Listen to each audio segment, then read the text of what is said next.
گھڑی خرید تو لی تھی میں نے، پر 4 ہفتے گزر جانے کے بعد بھی ابا سے ملنے کا ٹائم نہ نکال پایا تھا۔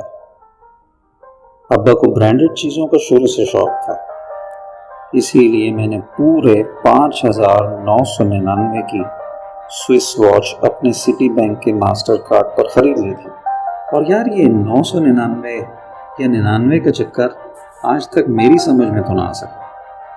چیز بھلے ہی کروڑوں کی کیوں نہ ہو، all you have to do is اگر 100 ہے تو 1 روپیہ چھوڑ دو، اور اگر 1000 ہے تو 100 روپے، ایسے جیسے دنیا کی ساری پرچیزنگ پاور تو اسی آخری روپے یہ 100 کے نوٹ میں ہو۔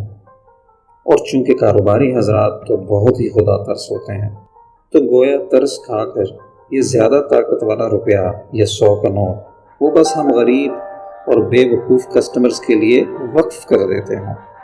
خیر، شاکر ماموں کا لڑکا ماشاءاللہ سے اب MBA کر چکا ہے۔ اس دن مجھے سمجھاتے ہوئے کہنے لگا، ماموں یہ 999 والا چکر یہ ہے کہ انسانی فطرت ہے، وہ ڈیجٹس کو الٹے ہاتھ سے پڑھنا شروع کرتا ہے، اور قیمت پر نظر پڑتے ہی ذہن کو سیکنڈز کے چوتھے حصے میں سگنل مل جاتا ہے کہ کرنا کیا ہے۔ اب مجھے ہکا بکا دیکھ کر سلیم نے اپنے MBA کی تعلیم کو بریک لگائی اور بولا، ماموں جان کیا ہوا؟ نہیں آیا سمجھ؟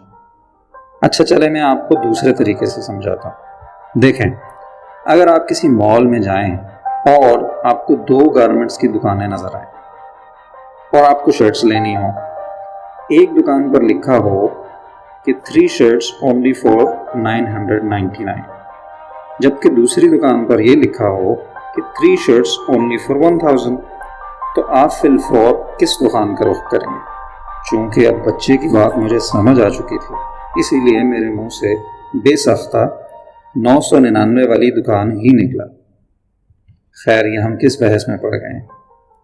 میں تو ابا کے لیے لی گئی گھڑی کی بات کر رہا تھا۔ گفٹ نما کاغذی گتے کے اندر ایک فوم سے بھرے تکیے نما بوری میں لپٹی، ایسا جیسے کوئی نازک دل نشیں حسینہ تکیے کو اپنے دونوں بازوؤں میں تھام اپنے محبوب کی منتظر ہوں۔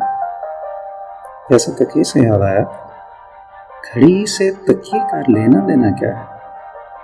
بھلا وقت بھی کبھی 2 پہر ہی سے ہی سستانے کو روکا ہے؟ یہ تو زمانہ ازل سے چلا آ رہا ہے، بلکہ چلتا ہی چلا آ رہا ہے۔ اسے تو فرعون 3120 میں روکنے کی ناکام کوشش کر چکا، بلکہ یہ تو جب نہ رکا جب ایک مظلوم ماں کو اپنے بلکتے لپکتے دودھ پیتے بچے کو دریائے نیل کے حوالے کرنا پڑا۔ پر ہاں، یہ رکا تھا، ایک بار رکا تھا۔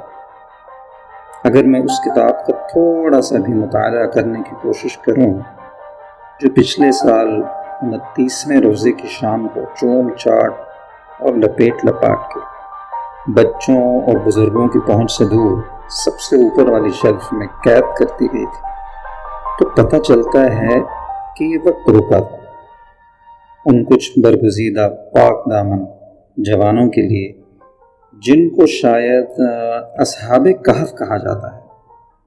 آج ابا کو ہم سے بچھڑے 3 سال بیت گئے۔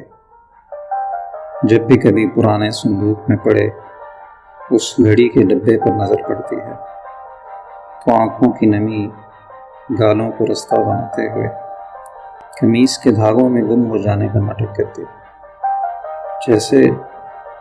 جیسے کہ کچھ ہوا ہی نہ ہو۔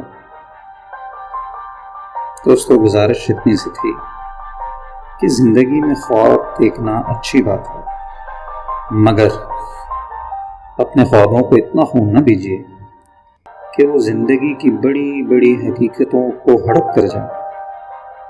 اپنوں کو وقت دیجیے، اس سے پہلے کہ وقت آپ سے یہ مہلت چھین لے۔